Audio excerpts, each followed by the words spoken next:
I know I'm late to this video, but in my defense, I wasn't planning on doing this video.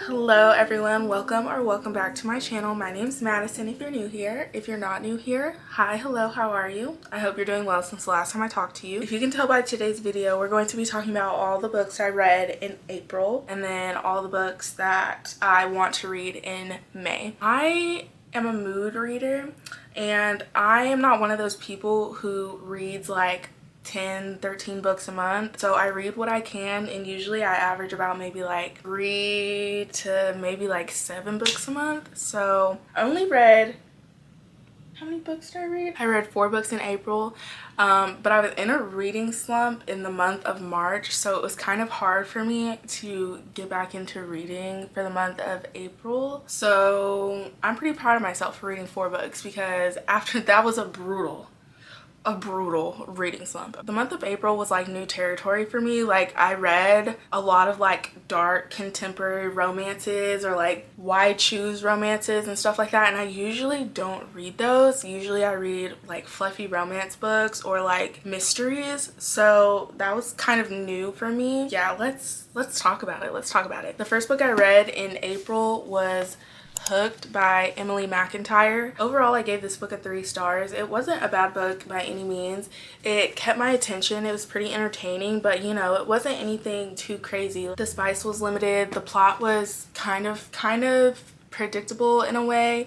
There was a plot twist that did get me at the end, but other than that, it was a pretty standard like book. Like I said, it was dark contemporary romance. It's mafia based. That's kind of the whole premises of it, but I enjoyed it. It was fun. It was a fun quick read, and like it kept me entertained. So the next book I read in April was Credence. I have very mixed feelings about Credence. I gave Credence a 3.5 stars. First of all, I just want to say I did not check the trigger warnings on this book before I read it. So I went into it blind. I kind of knew what it was about before I got into it. Like I knew it was about like a girl who lost her parents or whatever and started living with her father's stepbrother.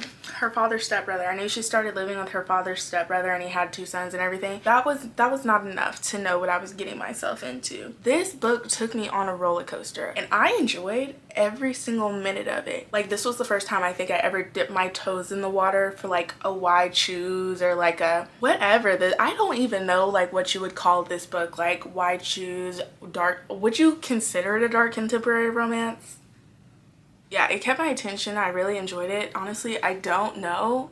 I would recommend this to a very specific group of people. Like I wouldn't recommend this to just anybody, if that makes sense, but I enjoyed it. I don't know if I'll read anything else by Penelope Douglas because this was a lot for me. Next, I read 5 Survive by Holly Jackson. I literally finished this like right before the end of April, and I love Holly Jackson. I loved her Good Girl's Guide to Murder series. This one was really good. This is about a group of friends who go on a senior spring break trip and they end up breaking down in the middle of nowhere and someone's trying to kill them while they're stuck in their RV. I would think if you're pretty good at like kind of predicting the plot twist and the plot of a story, you probably would be able to figure this out before the end.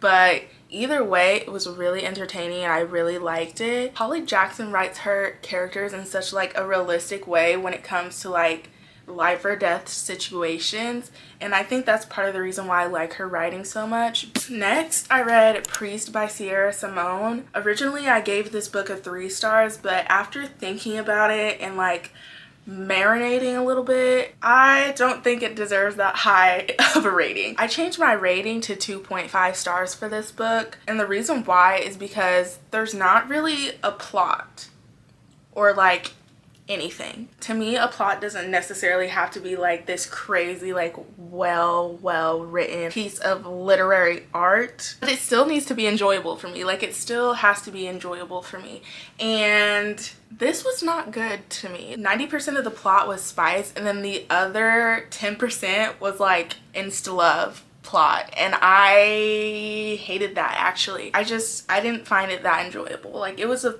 quick, easy read. I probably wouldn't read anything else from this series though, so do with that what you will. Now we're going to get into my May TBR. I don't keep a physical TBR. That's just not really the most convenient for me. I keep my TBR and like my reading log and journal on my Notion. If y'all want a Notion tour, let me know because I worked really hard on it and I really want someone to see it. It took me like 3 days to make it all aesthetically pleasing and cutesy, and yeah, I just want someone to see it. So if you want to see my Notion tour and see how I journal and like keep my TBRs in order, let me know because I will show you. But like I said, I don't keep a physical TBR because it's not the most convenient for me. Usually what I'll do is I'll break my TBR up into like 2 to 4 different trips throughout the month. So I'll go to the bookstore and get maybe like 4 books and then go back again at the end of the month and do another book shopping trip. I have some physical books right now that are part of my May TBR, and then I have the rest of my TBR like digitally on my Notion. I'm kind of really excited for my TBR this month. The first book I have for my May TBR is A Flicker in the Dark. This is by Stacey Willingham. This is about a girl named Chloe Davis. She lived in a small town, and I think it was Louisiana. She lived in a small town in Louisiana, and when she was 12 years old, girls around her age in her town started to go missing. Obviously that was kind of like strange for a small town because everybody knows everybody. And by the end of the summer, her dad had confessed to the murders and kidnappings of the 6 girls that went missing. Fast forward 20 years later, she lives in a different town in Louisiana, and now a 15-year-old girl again goes missing, and she kind of gets freaked out by that and starts to investigate that, see what's going on there. I'm really excited for this one. This one's been on my TBR for like a year. Like I said, I'm kind of a mood reader, so when I first saw it a year ago, I was like, okay, that sounds interesting, but I'm not really in the mood to read it right now, so I'll just add it to my TBR. I'm finally in the mood. Like, I'm feeling like mystery thrillers this month, like mystery thrillers, dark contemporary romances, like stuff that's out of my comfort zone.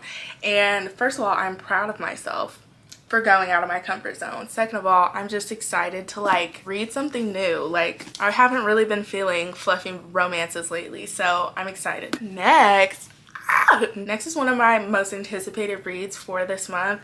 I'm so excited for this book. My friends have been raving about this book for weeks, and at first I was like, okay, like it doesn't really sound like something I might be interested in. The other day I was scrolling on YouTube and someone did a reading vlog of this book, and their thumbnail was fan art of a spicy scene, and I was like, wait. That looks kind of interesting. That's really piquing my interest right now. Maybe I need to give it a try. The next book is Does It Hurt by H.D. Carlton. I've heard so much about this book, and I'm actually literally so excited to read it. This is supposed to be about a girl, I guess. Her name is not mentioned in the synopsis, and she's running away from something. We don't know what, but she's running away from something. She ran away with only like the clothes on her back. She takes refuge in a lighthouse with this man named Enzo. It says Enzo despises her. So we'll see how that turns out. But yeah, the fan art, I guess they're supposed to be, everybody refers to it as the shark scene, which is the fan art that I saw that made me want to read the book. I guess he like tears into her lip or something with his teeth and like makes her bleed, and then like sticks her head underwater while they're like, yeah. I don't know. We'll see about this one. I'm in the middle of reading Flicker in the Dark, but I'm definitely reading this one next. Next is King of Wrath by Anna Wang. I read the first 2 books in her Twisted Love series. I enjoyed Twisted Love. Twisted Games put me into a reading slump. I was really debating on if I wanted to get this or not, because I feel like for me, Anna Wang's books are really a hit or miss. I don't know what it was about Twisted Games. I think maybe I just don't like the forbidden love trope. When I read Priest, I was also not really feeling that one because it was also a forbidden love on top of instant love, and I was like, I just don't think I'm a forbidden love type of girl, because like, I don't know, I just feel like a lot of the time it's forbidden for no reason, like unless it's like a fantasy fantasy story in its forbidden love. I feel like other than that, there's not really a reason for it to be forbidden. I mean, in Twisted Games it was forbidden, and like it was a valid reason for being forbidden, but as I said, I don't know, it was just getting on my nerves. I don't know. The main male character in Twisted Games was also getting on my nerves because I was like, you can't be doing this out in public. Like, you're gonna get her in trouble. Like, stop doing that. Like, if you're gonna do that, do it in private. Like, come on now. Like, let's be smart about this. Sorry about that tangent. This is book 1 in the Kings of Sin series. I didn't know she had another series besides the Twisted series. So this is like a CEO billionaire arranged marriage trope. I kind of love, because I really loved Alex in Twisted Love. It was a CEO billionaire type trope too. Anna Wang writes her main male characters with like, I mean, there's no good level for toxicity. Like, there should be no toxicity, but Anna Wang writes her main male characters with just the right amount of toxicity where you're like, you know what I mean? Like, it's just, I'm kind of excited to read this one too. So hopefully it's good. Hopefully it doesn't put me in a reading slump. The last book on my physical TBR for right now is Imposter Syndrome and Other Confessions of Alejandra Kim. This is a YA novel. This is about Alejandra Kim. She goes to a wealthy school in Manhattan as a POC. A situation happens that pertains to racism. The situation like blows up and it becomes like this huge story like on the news and stuff like that, and she's learning how to navigate that. I saw this in Target and that just really intrigued me. Like, I haven't read a YA novel in a while, but this one seems really interesting and I'm excited to see what it's about. That was the last book on my physical TBR as of right now. So we're going to talk about the rest of the books I have on my TBR that are on my Notion digitally. So yeah, I have 2 more reads on my TBR that are like my most anticipated reads for the month. I want to read Happy Place by Emily Henry. I've never read an Emily Henry book in my life. I've heard about Emily Henry a lot, but I've never really wanted to read any of her romances. But in everybody else's May TBR videos, they talk a lot about Happy Place by Emily Henry. Book influencers, really, they be knowing how to influence, because bitch, I was influenced. I was like, okay, like I will read Happy Place by Emily Henry. Like, you twisted my arm. People just say that her writing is so interesting and I kind of just want to see what it's about. Next, I want to read The Serpent and the Wings of Night. I've heard people say that it reminds them of ACOTAR. I know it's nothing like ACOTAR. It's supposed to be kind of like the Hunger Games mixed with vampires. That's how people describe it, which I'm into. Like, I can get into that. So if I read The Serpent and Wings of Night and I enjoy it, like, I'm gonna be so excited. I think it's supposed to be like a duology. As of right now, I think it's a duology, but I think there might be a 3rd book coming out. I don't know. I don't know anything, so don't listen to me if that's not right. Those are my other 2 like most anticipated reads of the month, so I'm super excited. The next book on my May TBR is In a Jam. It's been on my TBR for some months now and I don't know if I'm gonna get to it. Like I said, I haven't really been feeling fluffy romances this month, but I've heard really good things about In a Jam, but I won't be like devastated if I don't get to it this month because it's not like high up on my TBR for the month of May. I also want to read Say You Swear. I've heard really good things about Say You Swear. I haven't been able to like find it anywhere in any bookstores near me, so if I get it, I'll probably have to order it. I hate ordering books because I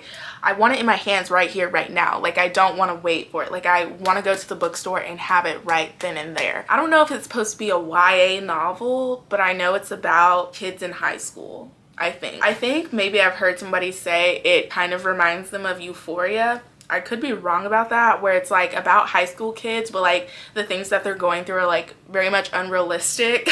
So I don't know, but I'm still excited to read it. I've heard that it's really good. The next book is actually one of my more anticipated reads, but I want to read Pucking Around. I have been like obsessed with hockey romances since I read Icebreaker by Hannah Graves, and I just need another one in my life. Like, Pucking Around, I think is supposed to be a Why Choose hockey romance, and that just sounds like right up my alley right now. Next, I want to read A Not So Meet Cute by Megan Quinn. I don't really know what it's about, to be honest. I just had a lot of people recommend it to me. A lot of people have told me that it's really funny. It's a really funny romance book. I don't really need to know much more than that. Like, if it's funny and it's romance, like, give it to me. I need it. The last books I want to read but actually am kind of really nervous for is Haunting and Hunting Adeline. I've heard a lot of things about this book, and if it is going to make me feel anything like how Credence by Penelope Douglas made me feel, I'm going to hate it, but I'm actually going to like eat it up and like not be able to put it down. Like, it's just crack. That's the best way I can explain it. It's bad for you, but you do it anyways. I've heard it's an acquired taste. Like, I know it's about this guy stalking this girl named Adeline, and I know I've heard there's a lot of spice in it also, so I mean,